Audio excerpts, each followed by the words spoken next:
Halo guys, pada video kali ini kita akan belajar cara konfigurasi FTP server di Debian 10.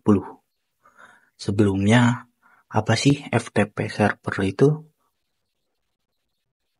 FTP atau singkatan dari File Transfer Protocol adalah sebuah internet service yang dirancang untuk membuat sambungan ke suatu server yang khusus untuk melakukan transfer file. FTP adalah protokol yang paling banyak digunakan untuk melakukan pertukaran data, memindahkan file dari satu tempat ke tempat lainnya. Nah, jadi biasanya FTP ini digunakan di sebuah perusahaan untuk saling kirim-kirim file atau data antar departemen, kurang lebih kayak gitu. Jadi biasanya ini juga dipakai di sebuah server ya.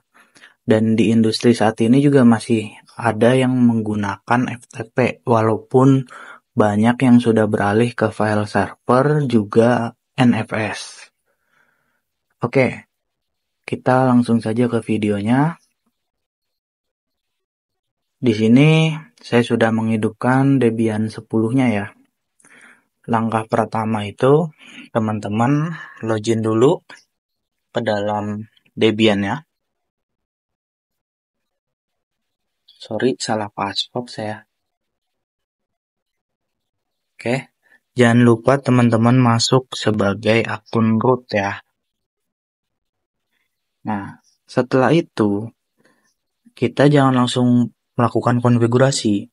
Yang langkah pertama yang harus kita cek adalah konfigurasi IP address-nya terlebih dahulu. Kita cek dengan perintah IPA. Oke, di sini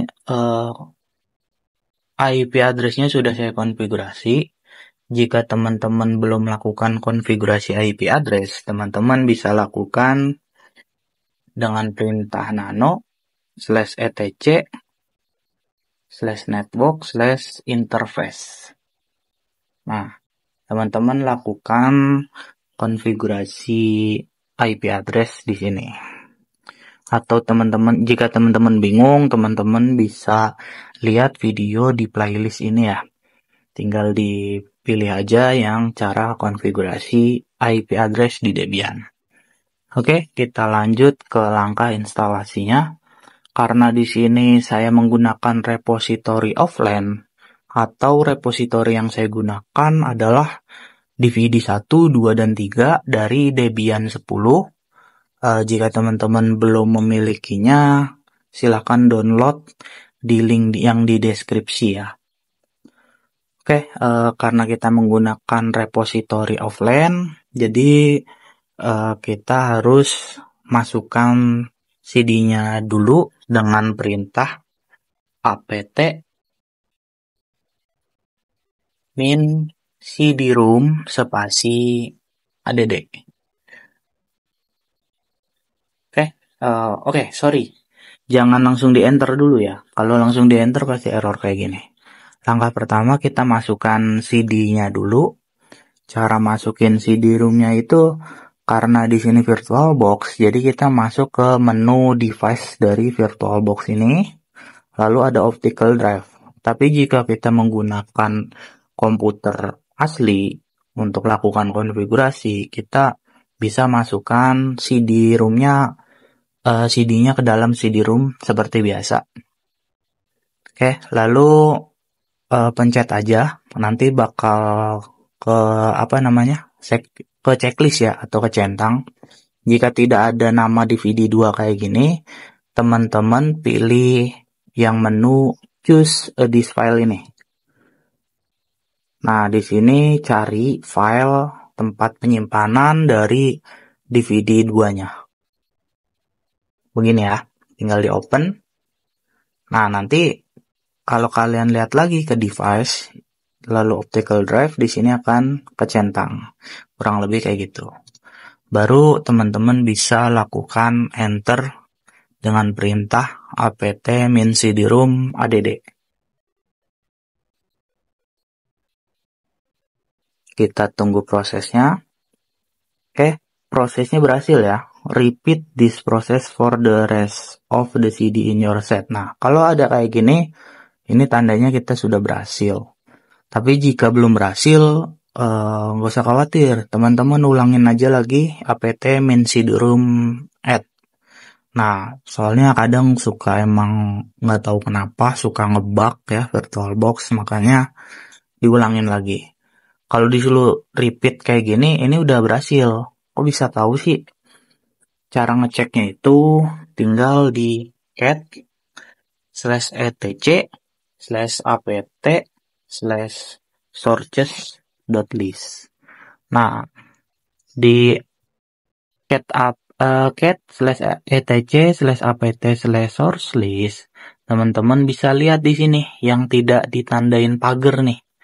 Dep CD-ROM. Nah, ini teman-teman lihat. Kalau ada DVD binary 2, berarti dia udah masuk. Udah berhasil kita masukkan datanya atau repositorinya ke dalam Debian. Kurang lebih kayak gitu. Oke, kalau sudah berhasil, kita langsung lakukan instalasi FTP server. Nah, di sini saya menggunakan tools yang namanya ProFTPD ya. Jadi FTP server itu banyak jenisnya. Ada yang VSFTPD, ada yang ProFTPD, ada yang Pure FTPD, dan macam lainnya. Tapi yang di sini kita akan lakukan instalasi dan konfigurasi ProFTPD yang notabene simple dan mudah. Oke, kita langsung lakukan perintah apt-min-get spasi install spasi ProFTPD spasi min-y. Oke, kalau sudah langsung di enter aja. Dia akan melakukan proses instalasi dari ProFTPD. Nah, teman-teman bisa lihat di sini kita mendapatkan error dengan tanda E.2 subproses /user/bin/dpkg returned an error code. Nah, kalau kita mendapatkan notifikasi kayak gini, tandanya instalasi kita gagal alias error. Kalau install ProFTPD emang umumnya suka dapat masalah kayak gini. Tapi jangan khawatir, tinggal diulang aja. Dengan ketik panah atas di keyboard ya. Nanti sintak yang sebelumnya kita ketik itu bakal muncul lagi. Kita ulangin lagi sekali lagi. Nah, untuk kedua kalinya kita baru mendapatkan error dengan perintah unmet dependencies try apt-min-fix broken install. Nah, kalau ada kayak gini, langsung aja teman-teman ketikkan perintah apt-min-get install min-fix min broken. Sorry, nggak usah pakai get, nggak apa-apa ya. Apt install aja. Apt install min-fix broken. Nah, bisa teman-teman lihat, dia langsung minta untuk melanjutkan ya. Kita ketik Y, lalu enter. Nah, dia langsung minta DVD binary 1. Kita masukkan, kita keluarkan DVD binary 2-nya. Kita keluarkan. Kalau kita pakai komputer perangkat yang fisik ya. Tapi kalau kita pakai VirtualBox, langsung aja pilih yang DVD 1. Di sini force unmount. Kalau yang di fisiknya, keluarkan DVD 2, masukkan DVD 1 kayak gini, baru enter.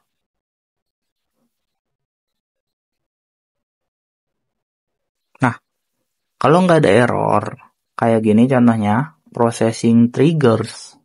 Ini tandanya kita sudah berhasil melakukan instalasi dari ProFTPD. Oke, kalau nggak percaya, kita cek terlebih dahulu dengan perintah systemctl status proftpd.service. Kita enter, statusnya sudah aktif dan running. Oke, kalau sudah, kita lakukan konfigurasi sedikit di ProFTPD-nya dengan perintah nano. Kita buka file proftpd.conf ya.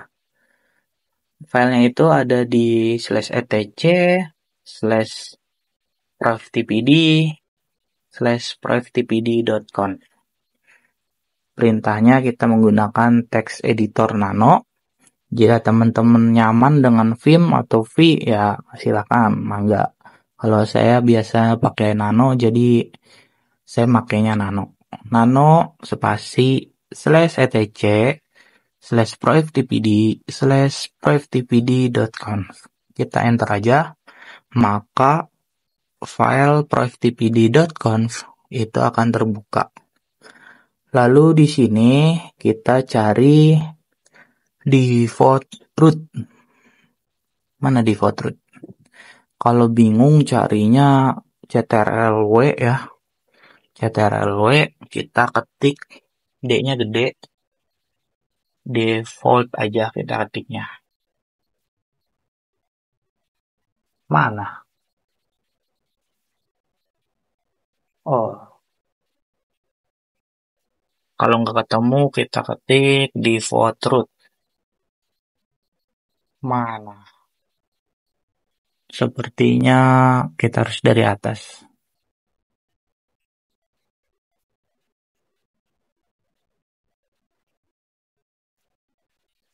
Oke, bisa kalian lihat. Ini ya, default root tuh yang ini.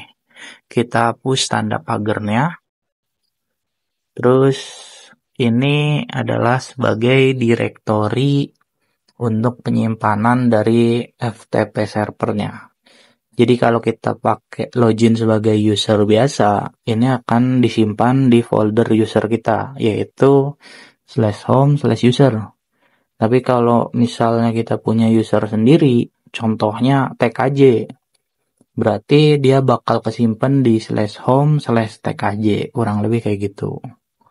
Untuk login sebagai ini ya, user. Tapi jika teman-teman mau melakukan konfigurasi lebih atau merubahnya ke folder khusus, misalkan foldernya /home/share atau /home/group.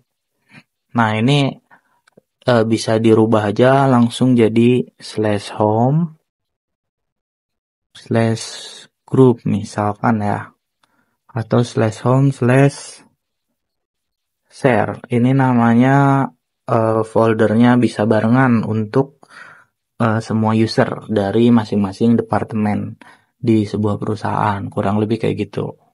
Tapi kalau misalnya mau foldernya masing-masing, ini tinggal di tanda kumis ini aja ya. Sorry, tanda alis ya ini ya. Kalau kumis itu kurung kurawal. Oke, lanjut. Jangan lupa di save, ctrl O, enter, ctrl X. Setelah kita save, jangan lupa kita restart paket proftpd-nya dengan perintah systemctl restart proftpd.service. Oke, sebelum melakukan restart mungkin kalian yang belum tahu kenapa saya bisa ngetiknya cepet. Nah, jadi tipsnya itu di sini. Saat saya ngetik prof kayak gini, saya tinggal tap ya. Nah, dia bakal muncul. Tapi kalau nggak muncul, biasanya tambahin satu huruf lagi ke depannya. Kurang lebih kayak gitu. Contohnya kayak gini, kalau P, nah ini kan nggak muncul, R, nggak muncul lagi, berarti lebih dari satu, alias ada 2 atau 3 atau berapapun. Nah, Pro juga sama. Tapi kalau tambahin F, ternyata satu doang kayak gini. Oke, lalu kita enter, ternyata nggak ada error, berarti kita sudah berhasil melakukan instalasi dan konfigurasi dari Pro FTPD. Oke, selanjutnya kita bukanya ya. Cara bukanya itu kita buka file manager atau file explore. Lalu di sini ada nih sampingnya quick access. Tapi jangan diklik quick accessnya, sampingnya sini. Nah, kalau udah keblok kayak gini dihapus. Jangan lupa kita ketik FTP lalu masukkan IP Debian ya. Kalau bingung kita ketik IPA. Nah ini 192.168.15.1. Kita ketik di sini FTP. Kita ketik FTP sebagai protokolnya adalah FTP titik 2 / double slash ya. Terus ketikkan IP Debian-nya, lalu enter. Nah, dia bakal minta login dari FTP-nya. Ini bisa kita pakai user biasa atau pakai root atau mungkin user tambahan lagi kayak contoh tadi tag aja misalkan kayak gitu ya. Di sini saya contohkan saya menggunakan akun user aja. User kita masukin akun usernya ya. Baru kita login. Nah, kalau udah tampil kayak gini dia emang bakal ngebuka jendela baru kayak gini. Nah, ini adalah file yang ada di dalam /home/user, yaitu file.txt. Oke, kita cek aja ya. Ini kan kita root, kita keluar dulu. Nah, kita udah menggunakan user dan folder kita. Saat ini kita sedang berada di /home/user. Kita langsung ls aja. Nah, bisa kalian lihat file.txt. Nah, ini contoh kita bikin file baru. Kalau enggak folder baru deh. mkdir test. Nah, kita ls. Bisa kalian lihat folder test yang warna biru ini. Oke, kita refresh ya di sini ya. Klik kanan, refresh. Nah, bisa kalian lihat foldernya baru. Jadi kalau dari Linux-nya bisa kita bikin file juga. Dari Windows juga bisa kita alihkan ke sana juga sama. Contoh kita bikin file lah. New, nama filenya contoh. Nah, kita isiin dalamnya ini contoh. Begini, jangan lupa di save. Oke, kalau sudah di save, kita buka lagi. Kita tarik aja. Tarik ke sini. Nah, ini ketambah ya. Lalu kita cek di Debian-nya juga. ls. Bisa kalian lihat contoh.txt. Kalau kita lihat isinya dengan perintah cat, maka tampilnya ini contoh. Ternyata dia nggak ke enter ya. Jadinya nyaru nih. Harusnya di sini contoh enter. Tapi nggak apa-apa. Oke, kita sudah berhasil melakukan instalasi dan konfigurasi FTP server di Debian 10 menggunakan Pro FTPD. Jika teman-teman ada yang ingin ditanyakan, silakan ketik saja di kolom komentar. Jangan lupa like, share, dan subscribe. Sampai jumpa pada video selanjutnya. Bye-bye.